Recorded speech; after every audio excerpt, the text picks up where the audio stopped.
Amélia Pisa nasceu no interior de São Paulo, filha de Francisco Blasi e Maria Emília Mendes Blasi. Admirada por seus trabalhos nas artes plásticas e literatura, a artista compartilha sua trajetória através de crônicas e contos costurados com a história da própria cidade de Botucatu. Pianista e celista desde a infância, estudou no Conservatório Dramático e Musical de São Paulo e trouxe seu conhecimento para os estudantes do Colégio Santa Marcelina. Empenhou-se em conquistas e benfeitorias para a cultura local. Entre elas, esteve na direção do museu pedagógico que carrega o nome de seu pai, Francisco Blasi. Na década de 1980, contribuiu para a fundação da Orquestra Sinfônica Municipal de Botucatu e Museu de Arte Contemporânea Itajaí Martins. É mestra em artes plásticas e doutora em arte brasileira pela Faculdade de Arquitetura, Arte e Comunicação da Unesp de Bauru. Fez exposições nacionais e mostras internacionais na Inglaterra, Espanha, Emirados Árabes, Portugal e Argentina. Conhecer Amélia Pisa é saborear os encantos do interior paulista e perceber-se um espectador vivo das crônicas e contos. Seu livro Porque Amo Botucatu inspirou esse documentário. Meu Deus do céu, ela deixava a casa era dos filhos. Ela não era uma mulher que queria casa linda, vasinho ali, não pode encostar. Não, era uma bagunça. Brinquedo, jogo, uma lousa gigante na sala, que pegava uma parede como aquela ali, ó. Giz, apagador, e a gente brincando e desenhando, e estimulou todo. Então, além de papel, a gente desenhando, recortando, montando coisa, colando. E música, vai todo mundo estudar piano. E não vamos aqui não, porque ninguém obedece mãe. Uma professora de piano para cada um. Então nós estudamos música, todos. E a gente não tinha tanta essa noção na infância, né? Era a mãe. A mãe que dava o colo, que tratava as doencinhas, que dava a comida. E depois, quando você vai amadurecendo, você vai percebendo como é uma pessoa especial essa mãe que a gente tinha. Que você, quando é criança, não percebe, só depois de adulto que você começa a perceber isso. E é uma coisa natural para nós, porque no dia a dia ela sempre nos influenciou muito. Então a gente não fica assim, nossa, fica pasmo, né? É a Maria Amélia. E ela sempre teve um papel muito importante na família. Podemos dizer que ela é a arquiteta da família. Se nós temos esse convívio tão intenso e tão harmonioso e somos tão unidos, quem sempre construiu isso a cada dia foi ela, com uma habilidade pedagógica assim invejável, que eu ainda tento aprender, de sempre falar aquilo que precisava ser dito para que as pessoas ativem pensamentos que vão agregar e que vão se unir. E eu acrescentaria que a arte da Maria Amélia, ela é uma arte que procura transmitir os valores positivos. Então é uma arte que é também didática em si. Os contos que ela escreve, as crônicas, os quadros dela, eles retratam sempre alguma coisa que vai levar a pessoa a um polimento da sua sensibilidade. Então não significa que ela não diga que... Ela não está dizendo que o mundo é belo. Ela está dizendo que a gente deve buscar a paz, o acordo, a felicidade, a sensibilidade, a sutileza das coisas. Existe sempre uma preocupação nela em superar o sentimento bruto, o sentimento, vamos dizer, a arte puramente de denúncia, né? Não atrai a produção dela, não é isso que ela quer. Denúncia já existe bastante. O lado difícil do mundo, o lado duro existe. Nós não precisamos olhar para ele para nos fazer melhores. Nós podemos buscar essa melhoria olhando aquilo que há de positivo, olhando aquilo que há de pacificador, de sereno no mundo. Eu acho que lendo as crônicas, a gente mergulha ali naquela história, né? E você que conhece a cidade, conhece aquela rua, sabe exatamente quando ela fala no cruzamento da Rua Amando com a Praça do Coronel Moura, você se projeta lá imediatamente, né? E E às vezes é até perigoso você ler e dali a pouco você acha que você viveu aquilo, né? Que está na sua memória, e não está, ela construiu a sua memória aqui dentro de você. Acho que eu vi aquilo, não, você não viu, isso aconteceu antes de você nascer, né? Eu não tenho uma crônica específica, assim, como eu me interesso pela história da cidade como um todo, eu acho interessante o ambiente que ela cria, porque é um olhar de uma menina, né, a maior parte das crônicas se passam na adolescência, juventude dela, nos anos 50, assim, né, e no eixo Largo do Paratodos, Praça do Bosque, que era o centro do centro da cidade, né, naquela época, e onde estavam concentradas as lojinhas das delícias, as papelarias bacanas, as lojas de roupa, as vitrines tentadoras da cidade. E é muito gostoso passear com ela por essa cidade que ela guardou no imaginário dela. As crônicas foram se formando pouco a pouco, porque no começo eu era uma colunista dos jornais da cidade. Então, nessa coluna, nós avisávamos quais que eram os programas mais interessantes do museu para aquela semana. Isso atraía bastante gente. E, aos pouquinhos, eu fui comentando as datas nacionais, os heróis nacionais. Devagarzinho, eu fui entrando em coisas da cidade. Comecei a contar a história dos lugares da cidade, das praças, das igrejas, das pessoas da cidade. E devagarzinho nós fomos caminhando para fatos. Eu passei a minha infância toda na frente do Largo do Paratodos. Ali era a minha casa. Então toda a vizinhança era composta de famílias amigas, umas das outras. E nós sabíamos tudo o que acontecia com cada um, porque aquela criançada se reunia no meio do jardim toda a tarde para brincar. Então eu fiquei recordando esses casos todos. E conforme eu ia pondo na Gazeta, as pessoas me telefonavam. Eu me lembro daquilo, você contou isso, eu estava lá, sabe? E então foi uma época muito gostosa. A família Moscoliato tinha uma casa na Rua Curuzu.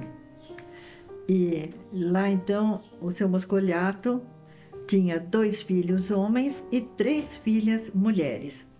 As 3 mulheres eram professoras.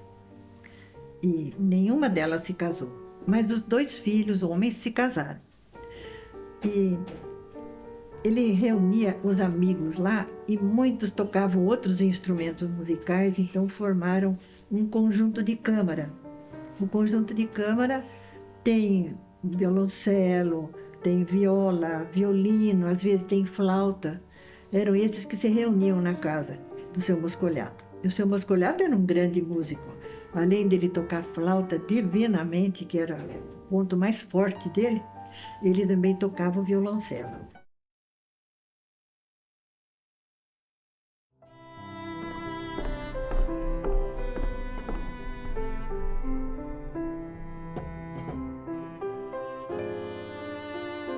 No final dos anos 50, havia um remanso de paz e música. Era o lar da família Moscoliato. Seu Vicente, músico polivalente, foi o meu primeiro professor de violoncelo. Quando eu comecei a sair da fase dos dolorosos gemidos do instrumento e passei a produzir sons aceitáveis, veio o convite: participar das sessões musicais juntamente com seu Aécio Salvador, que era meu professor de piano, mas que também havia adotado o cello. Que honra! Janelas para Curuzu, noite de quarta-feira. Na saleta da frente, 3 violoncelos com os espigões fincados nas frestas dos pisos de ladrilhos voltados para o centro, de onde emergiam 3 estantes com partituras musicais. Sebastian Lee, duos, trios que estávamos todos aprendendo. Seu Vicente, hábil flautista, seu Aécio e eu, pianistas, fazíamos daquela prática em um novo instrumento momentos de estudo, descoberta e alegria na música. Chegávamos, tirávamos os instrumentos da capa e entre os primeiros comprimentos, a montagem das estantes, a fixação dos espigões, breu no arco.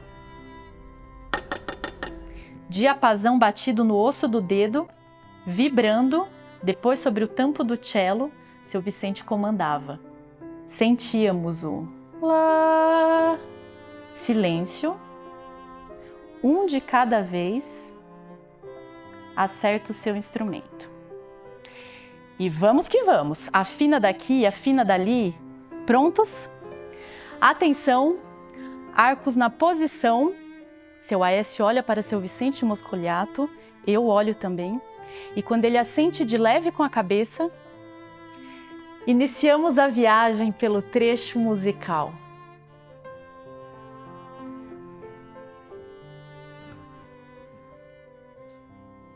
Começar.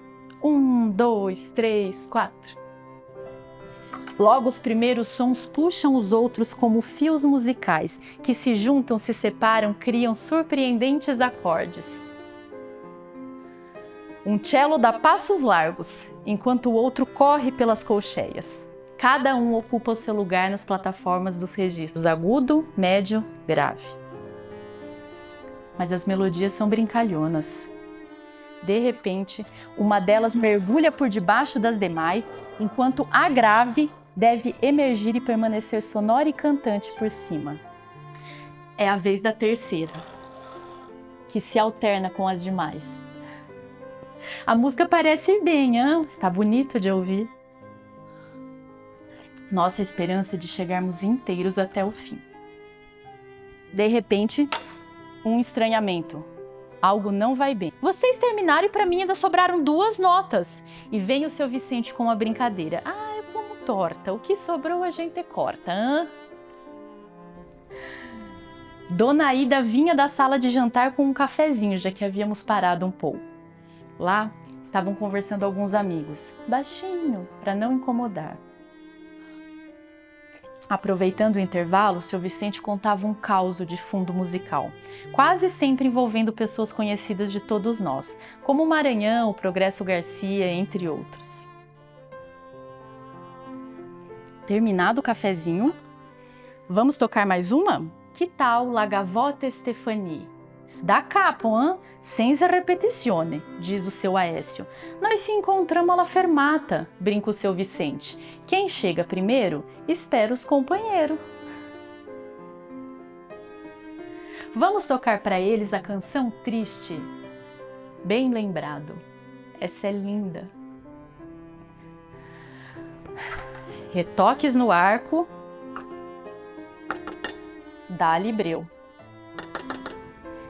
Eu sou a celista mais nova, fico com as bolachas, as semibreves do grave.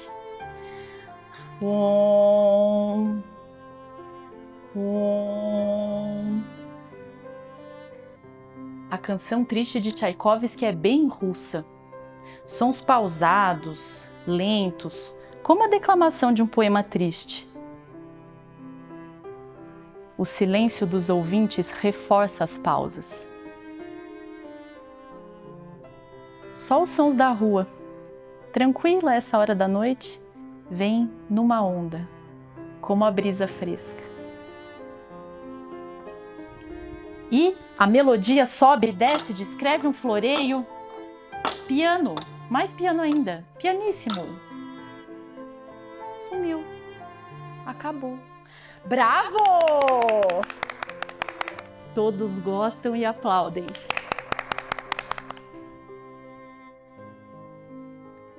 Se não tomarmos cuidado, ainda vamos acabar tocando muito bem, hein?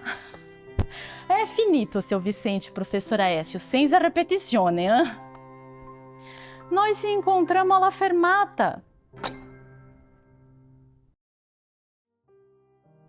Quem conta uma história bonita assim também é o Hernani Donato, que quando estavam construindo o IECA, que havia muitos pedreiros, muitos artesãos que estavam construindo IECA e eram italianos. E de lá eles escutavam as freiras cantando em italiano lá, porque tem só uma rua, né, separando o IECA do Santa Marcelina. E a casinha delas eram aquelas 3 que estão na calçada, que todo mundo chama de casinha do bispo. Ali que elas moravam, as freiras. Então, elas rezavam e cantavam o italiano com saudade da terra delas, né? E eles também, com saudade da terra deles, paravam um pouquinho para escutar o que elas estavam cantando.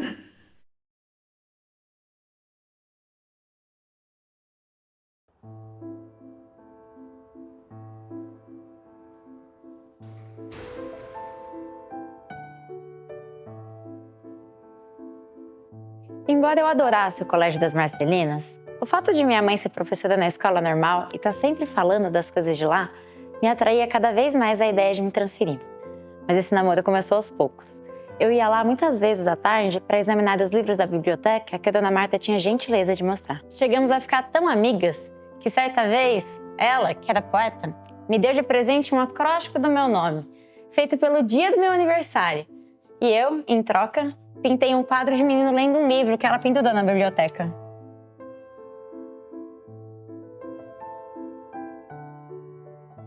Era lindíssima aquela biblioteca. Grandes prateleiras de madeira, os livros, em sua maioria, encadernados com lombadas gravadas. A parte de filosofia, psicologia e educação era mais volumosa. Havia enciclopédias, atlas nacionais e estrangeiras. Havia uma prateleira mais baixa, junto ao chão, e uma das estantes mais ao centro da sala, onde se empilhavam verdadeiros tesouros acumulados ao longo dos anos. Eram os álbuns de músicas copiadas à mão pelos diligentes alunos do professor Matos. Estes álbuns tinham capa dura, do tamanho de um livro de atas, porém no sentido horizontal. As pautas eram feitas na gráfica, porém toda a escrita musical em nanquim preto era impecável. Os títulos, desenhados em tamanho maior, numa caligrafia elegante.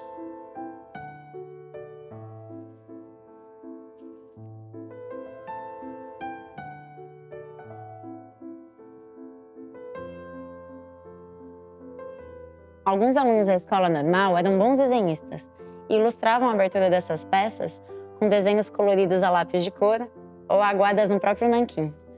A letra, em tinta vermelha, com a sílaba colocada abaixo das notas. Uma perfeição!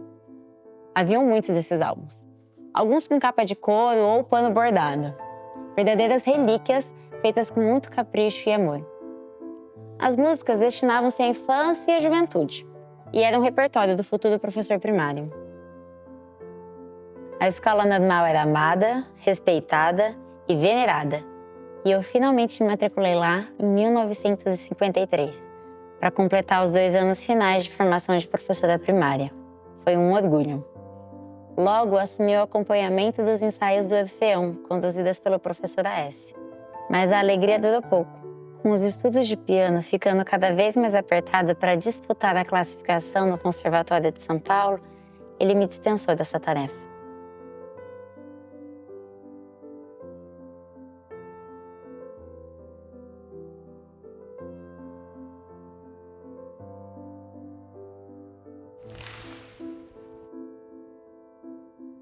As aulas eram dadas em classes duplicadas, masculina e feminina.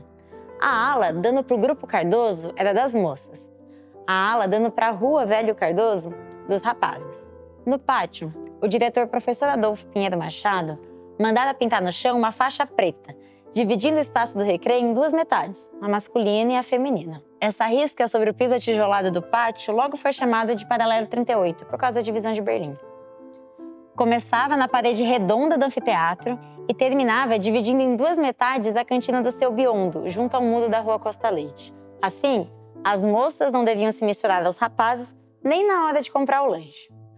Havia um portãozinho ao lado por onde chegavam os sanduíches de pão com queijo prato, por onde entravam e saíam os familiares do Seu Biondo que vinham reforçar o atendimento na hora do intervalo, servindo um cafezinho. Naquela época, não se falava em refrigerante, era café ou água do bebedouro, e ninguém reclamava. À noite, o Seu Biondo era bilheteira no Cine para Todos, por isso sempre sabia que filme ia passar. Com isso, batíamos um papinho sobre o cinema com ele quando não estava muito solicitado.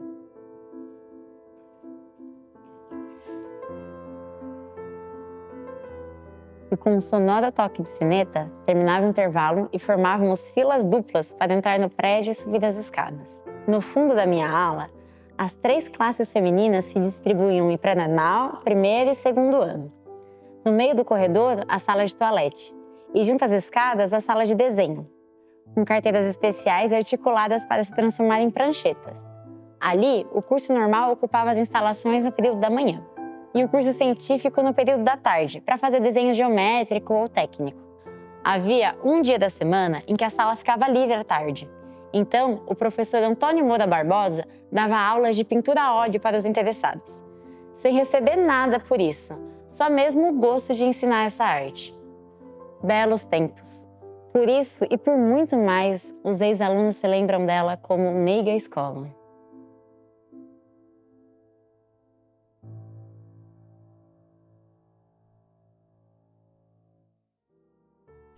E minha mãe estava batidíssima com a perda dele. Nossa, mas ela estava, coitadinha dela, ela ficava sem rumo. Eu ficava cuidando dela para ela se alimentar, a hora de ir para cá, para lá, fazer um repouso, pôr um cobertorzinho nos pés, porque ela ficou apática, sabe? Perder um filho é muito difícil, muito difícil. E então, no primeiro dia que ele faleceu, no dia seguinte, chegou uma visita para ela.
Desde muito tempo, Dona Ziza Assunção esteve sempre ligada a nós. Primeiro colega de classe de minha tia América. Construíram as duas uma amizade fundamentada em interesses comuns, pelo tricô, pelo bordado e pela música. A amizade com minha mãe veio logo depois, pela vizinhança, pela troca de leituras e romances, pelas visitas sempre tão bem-vindas. E eu, no meio, desfrutando esta convivência, com uma senhora tão educada e preparada, pude aproveitar muito. Comigo as trocas eram a respeito do piano. Ela tocava bem, tinha um repertório respeitável para uma geração que se instruiu na música a longa distância de um conservatório. Quando eu terminei os estudos e comecei a lecionar no Conservatório de Botucatu, muitas tardes eu ia até a casa de Dona Ziza, para tocarmos uma para a outra e prepararmos uma peça a 4 mãos. Eram os últimos anos 50. Passávamos ótimas tardes assim.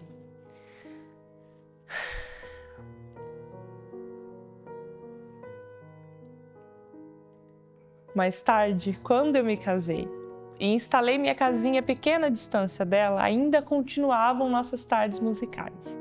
Um pouco mais espaçadas, pois eu me ocupava também da escolinha de artes. Assim que abri minha nova casa, para os primeiros dias de vidinha cotidiana, após a lua de mel, a primeira visita foi de Dona Ziza. Trouxe-me flores que logo coloquei num vaso e conversamos muito, cheias de planos musicais. Nesta ocasião, contou-me que também ela havia morado a princípio naquela casa que eu agora ocupava. Ali nascera o seu primeiro bebê, que pouco depois faleceu. Era uma menininha e ela ficou muito triste. Posteriormente nasceram-lhe 2 meninos. Mas para uma mãe, Nunca se esquece um filho perdido. Quando nasceu minha filha Ana Maria, tornavam-se quase impossíveis as saídas para os encontros musicais com Dona Ziza. Minha crescente classe de alunos particulares deixava pouco tempo para essas práticas tão agradáveis. E Dona Ziza sempre tinha uma boa palavra. Quando às vezes nós a encontrávamos na rua, com sua sombrinha aberta para protegê-la do sol, bolsa pendurada no braço, recém-banhada e cheirosa, penteada, saindo para visitar alguém.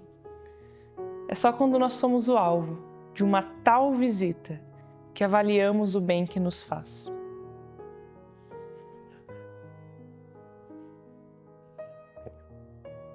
E foi o que aconteceu sempre.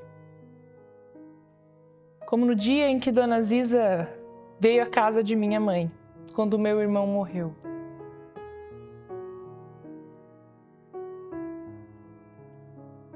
No dia seguinte ao enterro, aquele dia terrível em que as pessoas estão quebradas por dentro e por fora. O amanhecer do primeiro dia do pesadelo real da perda de um ente querido. E é preciso enfrentar as contingências de nossa condição humana.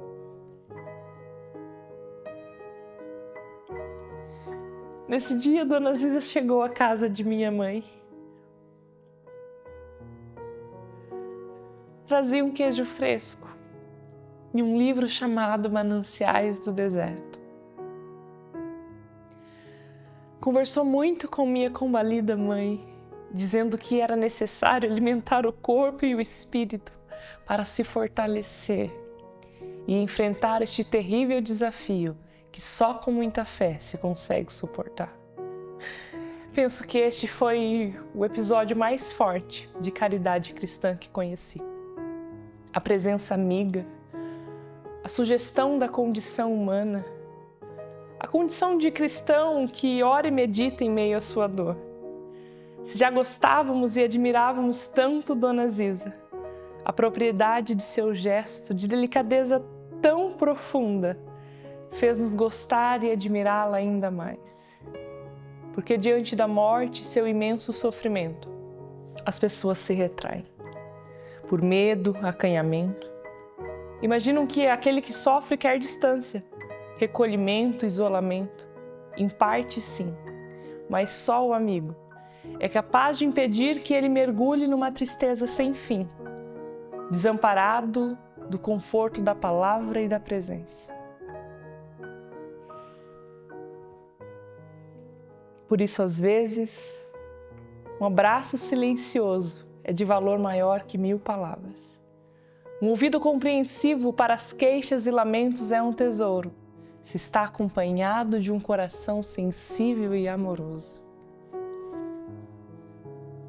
Abençoada Dona Ziza, musicista e amiga.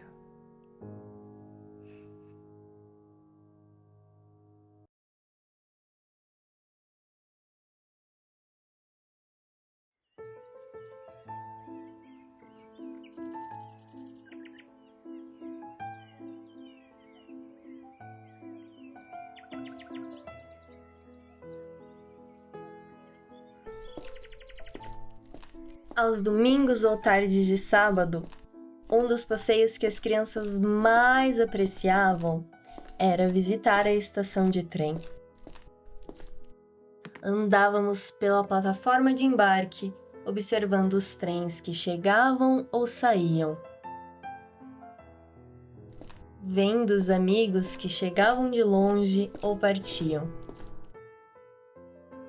Uma visita ao bar do Senhor Piloto para comer um delicioso pastel já era item fixo do programa.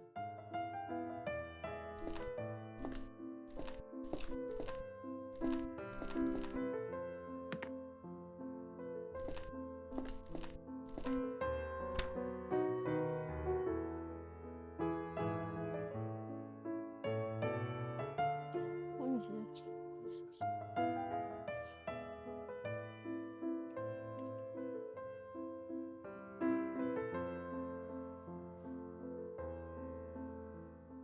Como eram formais os chefes de trem, com seus uniformes impecáveis. Os metais do chapéu e da jaqueta sempre muito polidos. E os sapatos engraxados. Eram dos primeiros a descer do trem e observavam quem saía e quem entrava, além de trocar informações e documentos com o chefe da estação.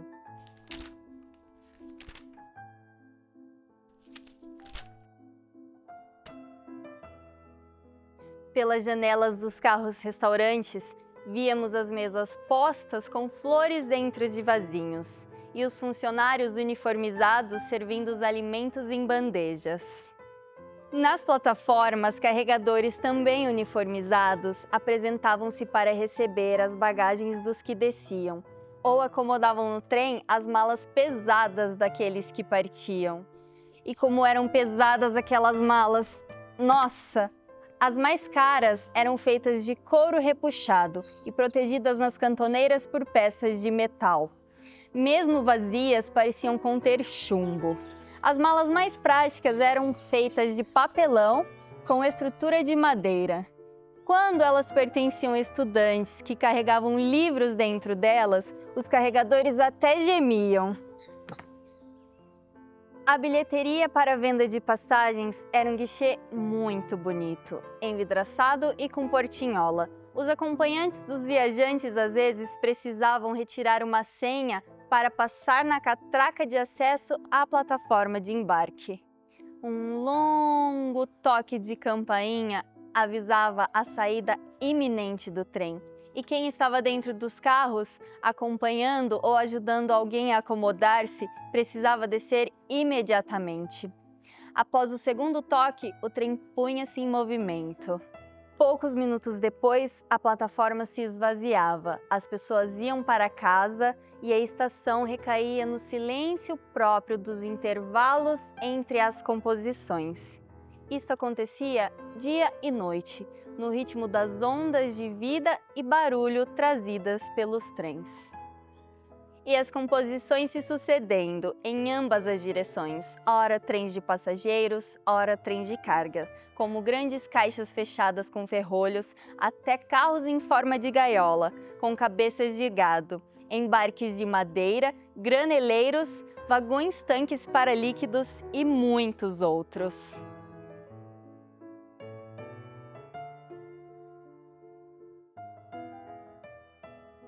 A exatidão do relógio da estação fazia com que todos os que chegavam acertassem por ele os seus próprios relógios. A estação de trem fazia parte importante da vida botucatuense.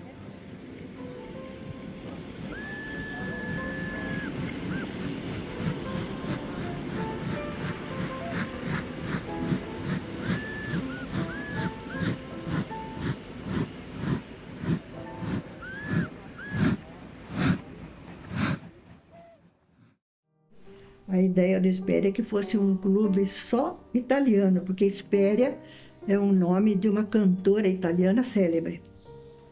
Era o nome de mulher, Hesperia.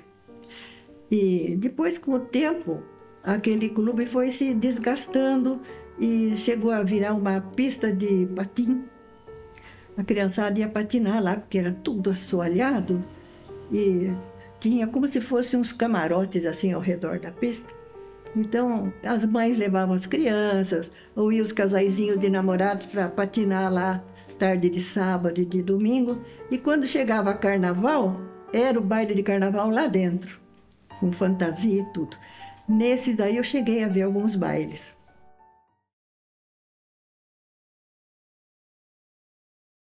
O Teatro Hesperia era uma construção imponente, na praça diante da Câmara Municipal de hoje.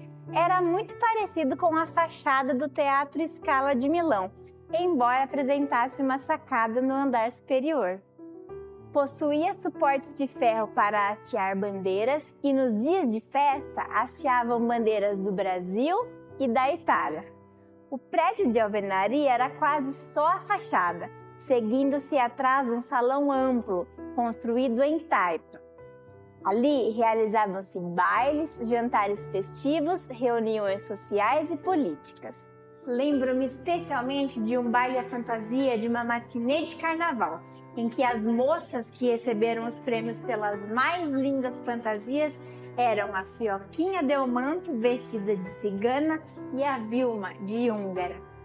O que mais interessava a nós, estudantes dos anos 40 e 50, era a maravilhosa biblioteca que funcionava no andar de cima do prédio novo, montada pelo Centro Cultural. Estantes e mais estantes cheias de livros estavam arrumadas numa sala muito agradável, cujas portas e janelas abriam-se para a sacada.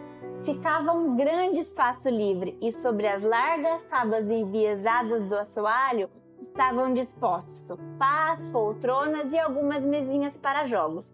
A um canto, uma vitrola e prateleiras com pesados discos de massa. A melhor hora para irmos ao Hespéria era logo após o jantar, pois a partir das 6h30 o seu Lico já estava lá, juntamente com o Dr. Arnaldo Reis, Dr. Canto e Dr. Paulo Silveira. Eles colocavam música clássica e ficavam conversando ou jogando xadrez. Nós andávamos entre as prateleiras escolhendo, garimpando o que queríamos ler. Muitas pessoas compareciam para tomar emprestados os livros, e ali era um ponto de encontro ótimo, onde as últimas novidades eram ventiladas. O Dr. Canto convidava-nos com data marcada para ouvirmos os discos de ópera e muito mais. Quando o Hespéria incendiou-se, estávamos na escola e foi uma correria para lá. Só pensávamos nos livros. A escola normal estava com alunos tendo aula de educação física com o professor Alcindo Pellegrini e ele correu com os alunos para ajudar. No começo, o fogo era pequeno, parecia estar devorando o salão. Por isso, a rapaziada subiu as escadas e da sacada atiravam abaixo os livros que tiravam de qualquer modo das prateleiras. Vimos que naquele pânico atiravam os álbuns de discos que se quebravam. Uma caminhonete estacionou debaixo da sacada e os livros eram jogados diretamente nela. Foi uma luta terrível e foi preciso abandonar muita coisa quando o fogo se propagou.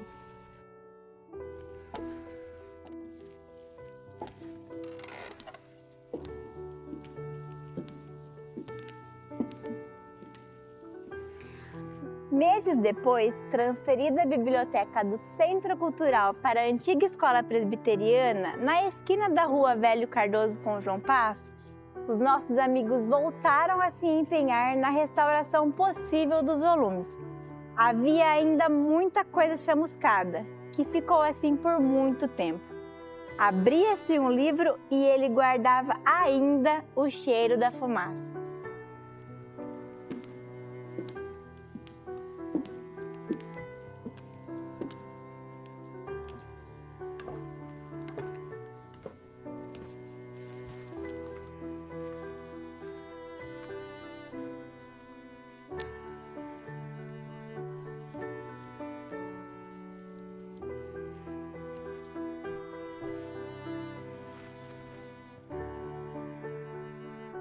No final da década de 50, foi construído o prédio do Centro Cultural, atrás do Correio, onde hoje é a Prefeitura Municipal.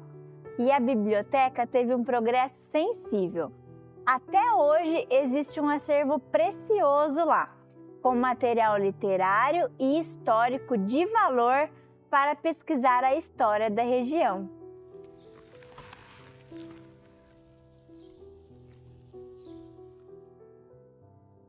Ficou só a lembrança do Hespéria, um prédio que marcou várias gerações botucatuenses. O legado da minha mãe, eu acho que acima de tudo, é o conjunto da obra. E não só, não digo o conjunto da obra, as coisas que ela escreveu e as coisas que ela pintou, as músicas que ela tocou, não isso. É uma vida dedicada a valorizar a cultura como questão essencial para a vida de um povo, né? Nós não estamos nesse mundo aqui para comer, nos reproduzir e dormir, e o dia passou e acabou. Acorda, trabalha, tem os filhos. Não! A cultura é aquilo que nos faz diferentes, é aquilo que desperta em nós coisas assim inspiradoras. É você olhar para um quadro e encher os olhos de lágrimas, escutar uma música e sentir o coração acelerar. E minha mãe se dedicou a mostrar para as pessoas que isso é importante. Isso transforma as pessoas em seres melhores. Não é só das boas escolas e dos bons ares. Esse é o grande ditado, né? Mas é o povo que é muito bom mesmo.